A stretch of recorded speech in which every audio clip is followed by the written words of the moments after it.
As a teenager, being left unsupervised with a summer camp all to yourself and your friends seems like a fun night, right? Not for these camp counselors who find themselves running for their lives under the full moon. Hello, my name is Nicole Bryn, and today we will be taking a look at the video game The Quarry. I will be making more deep dive videos about this game, but for now, this is my honest review.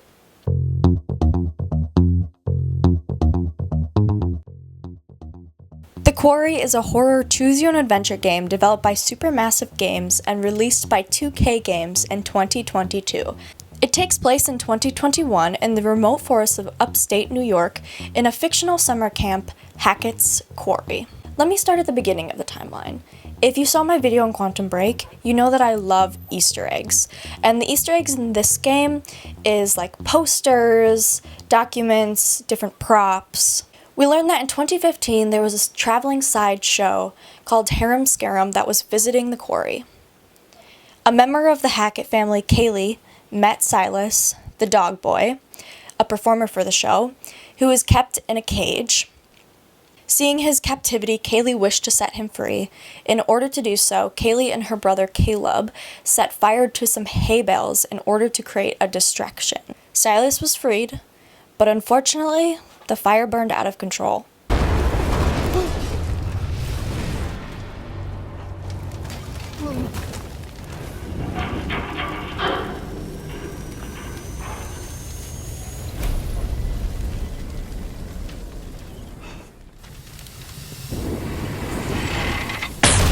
When Silas is freed, he bites Caleb, infecting him with his lycanthropy. Caleb then goes on to bite more members of the Hackett family. For the last 6 years, the family has been going out every full moon to hunt for Silas, as they know the werewolf curse in the family will be eradicated if Silas dies. They are still hunting for him when the game opens on June 24th, 2021, when the moon is full. The first characters we meet are Max Brinley and Laura Kearney.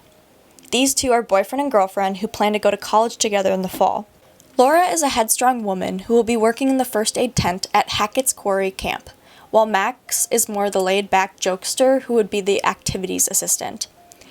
They are heading to camp a night early, a mistake they would live to regret. Let's just get to the motel. We can come back here first thing in the morning, we can check everything out, but...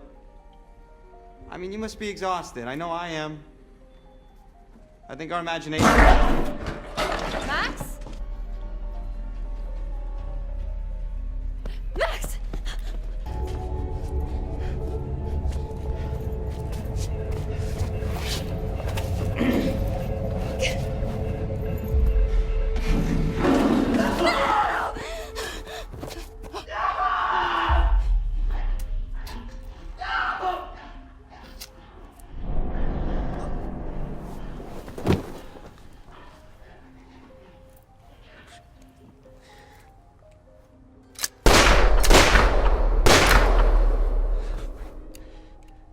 Does this look like the goddamn Harbinger Motel to you? August 22nd, 2 months later, the counselors who actually made it to camp are saying goodbye. This introduces the other main characters. Dylan LaNevy, the sweet DJ who uses humor and sarcasm to cover up his anxiety while running the PA system at camp. Caitlin Ka is the activities coordinator. She is the most combat-capable character who becomes the de facto leader, other than Laura. Ryan Ertzaler is the quiet loner. He runs the sailing activities and is the closest counselor to the camp leader.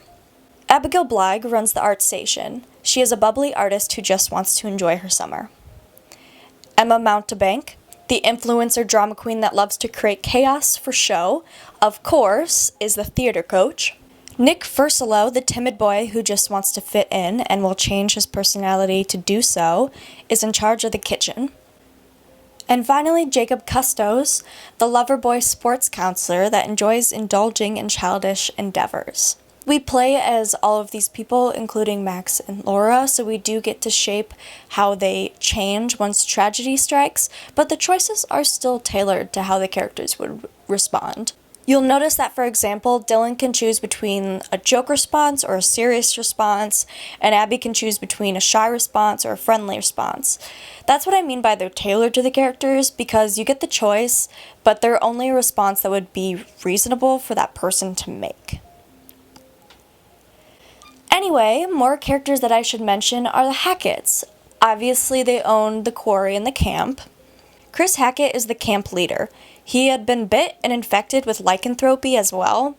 He chains himself up every full moon and was the one who attacked Max and Laura. Travis Hackett is the brother of Chris and the cop that Max and Laura met. He's using his position in the police department to brush his family's secret under the rug. Then there's Bobby Hackett, another brother. He is basically just their muscle to help hunt for Silas with his dad. Constance and Jedediah Hackett are the three boys' parents who live on the property. Not sure what they all get up to other than hunting, though. There are also Kaylee and Caleb Hackett, the children of Chris. They both have the werewolf curse. Caleb was bit by Silas, like I said. Then Caleb bit both Kaylee and Chris. So back to August 22nd, Jacob, in order to get one more night with Emma that he has a crush on, he breaks the van. You'd think it wouldn't be too big of a deal to spend one more night there, but Chris Hackett absolutely freaks out. Damn it! I thought I told you kids to check everything. We did. It should be working. Yeah, well, coulda and shoulda doesn't mean it is, does it?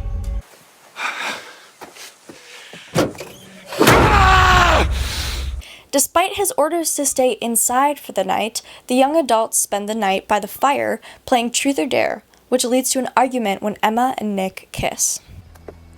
He's good.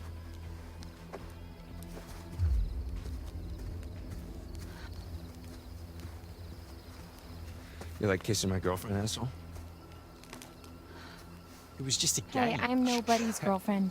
The fuck it was. It was just a game. Yeah, the fuck it was, man. Jacob goes off to the boathouse and Emma goes after him. Nick goes after Abby into the woods, and the other three are just left there. This is where the conflict of the game arises. While Nick and Abby are talking in the forest, a werewolf attacks and bites Nick. Run!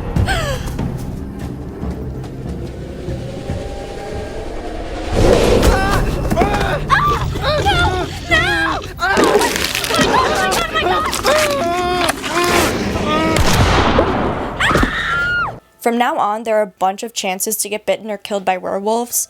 I won't mention it every time, but just as an example, Abby can be bitten while running away here. Jacob hears Abby scream, so he runs back to the fire while Emma gets onto the island. Ryan rescues Nick, and everyone now at the fire goes to the lodge to get Nick medical care, while Jacob goes back to find Emma. On the island is where Laura left Max. So when Emma goes to the treehouse, she comes face to face with Werewolf Max. She can be killed, bitten, or safely escape by way of zipline. And I didn't mention it before, but they found a gun before going to the fire, so now back at the lodge, they obtained a second gun. Dylan and Ryan take the second gun to the radio hut to call for help. They only alert the Hackett hunters and no one else, unfortunately. Caitlin, Abby, and Nick leave the lodge to avoid Bobby Hackett, so everyone except Jacob and Emma are at the radio hut when a gunshot rings out. What the fuck? That's Kaylee Hackett. Mr. H's daughter? I thought she went home with her brother. I thought so too. Jacob and Emma meet back at the boathouse. However, they split off again when werewolf Caleb attacks. Run!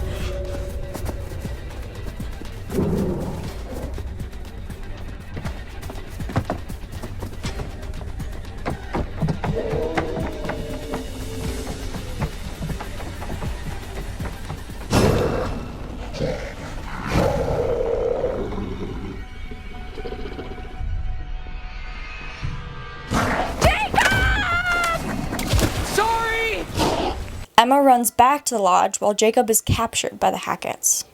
Ah, fuck! Ah, shit! Ah! Look, you could. Back at the pool house, it's now that we see those things up close.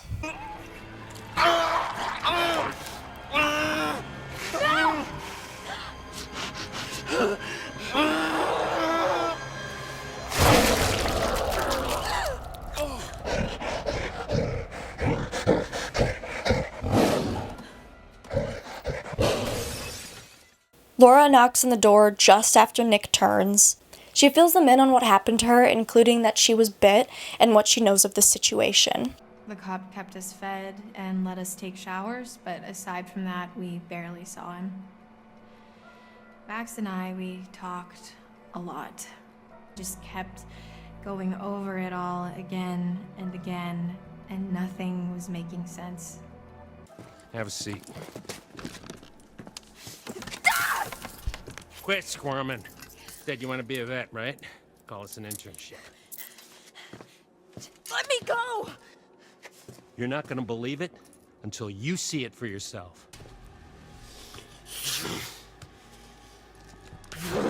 Max? Tell me what's going on.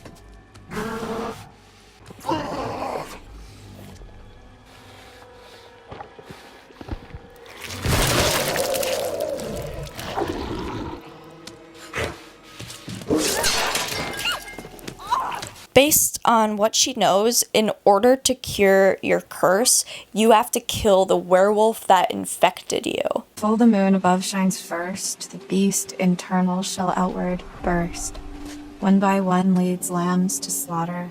It stalks your breath, but shuns clear water. And should you yourself be cursed, armed with silver and the first, when moon is full before its wane, rend the beast that cursed you slain. No longer shall you face your blight, or fear the dread of full moon's light. So despite his retaliations, Laura takes Ryan to go find Chris, since Chris was the one who bit Max. The ones still in the pool shed go back to the lodge where they find Emma waiting in a van. In order to fix the car, Dylan and Caitlin go to the scrapyard while Emma and Abby wait it out in the storm shelter. At the Hackett house, we see that both Jacob and Werewolf Nick have been captured and contained. Ryan can either release Jacob or leave him. Later, the power goes out and the doors to the cage open, so if you leave Jacob, he'll die. After deciding how to deal with Jake, Constance Hackett hears people in the basement below and grabs Laura. Ryan runs off. Laura is clearly turning as a fight breaks out with the Hacketts. And this is a very important point because a lot of the Hacketts can die depending on your choices here. Either way, Ryan is stabbed by Bobby, and he will die unless you let Laura bite him. While that's going on, Caitlin and Dylan are attacked by Silas in the scrapyard. Dylan! Get the damn werewolf on the damn car! If they make it out alive, they go back empty-handed. Ryan and Laura then find Chris chained up in the Hackett home. Son of a bitch.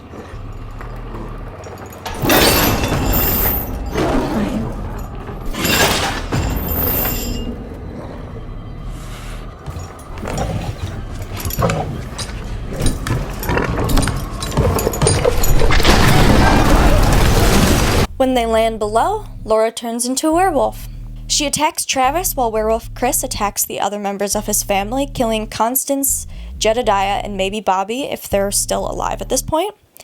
As Ryan, you have to kill Chris in order to save Travis and turn Laura back. If you don't kill Chris, everyone but the werewolves will die in this scene. Hopefully you manage to keep Laura alive to finish the job, though. If Laura has a good enough relationship with Travis, he will take her to kill Silas. We also get to play as Max if Chris is killed, and there aren't many choices you get to make as Max, but the one choice you do get to make is very important. Whether you stay on the island or you go to the mainland.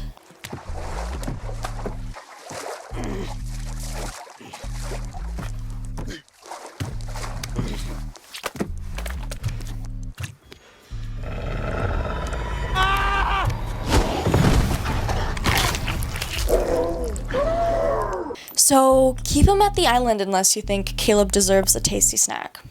In the storm shelter, Abby and Emma find silver bullets and a trap door. They use the door to get into Chris's office. When Caitlin gets back from the scrapyard, they can give them to her so she can kill Caleb. If you don't take the bullets, Caitlin and Dylan will hide instead. They'll either wait till the werewolf leaves, trap him in the freezer, or hide in the freezer themselves. The freezer choices stand out to me because if you kill Chris, Caleb doesn't have the werewolf immunity anymore, so then he'll die in the freezer. But if you don't, he won't die. There's just so many options with the freezer. There's so many options in this game that I love it, and that's just a great way to point that out. Either way, if Laura, Travis, and Ryan are all alive, they'll make their way to the old wreckage of the sideshow, where they will finally corner Silas. However, it's up to you whether Laura shoots him or not.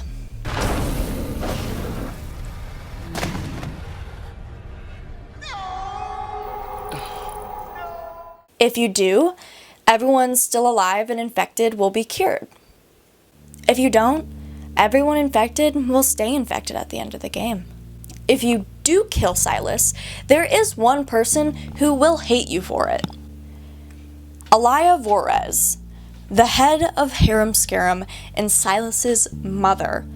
Throughout the game, there are cutscenes where you meet with Eliza and she talks directly to you, the player. If you collect the tarot cards that appear while playing the game, she'll show you a glimpse of a possible future that might happen. And these are a little helpful because they'll show you what happens if you do a certain action. I like Eliza's cutscenes, and not just because of these sneak peeks.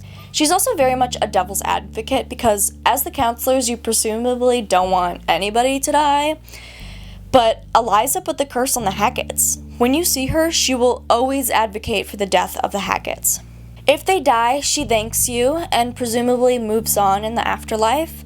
If not, she yells at you and her anger increases with how many Hacketts are alive, and she tells you to never come back again. I will not forget what you made them do to my Silas. Now I will never leave you. I'll never leave you. No matter how you finish the game, though, a podcast plays at the end. Emily Axford and Brian Murphy voice Grace and Anton, the two hosts of the paranormal podcast Bizarre Yet Bonafide. This podcast has 6 episodes, not including the ending. One of those episodes is for the Hag of Hackett's Quarry. The Hag of Hackett's Quarry is the ghost of Eliza Vorez. This episode goes into the fire that happened in the sightings of Eliza Sense.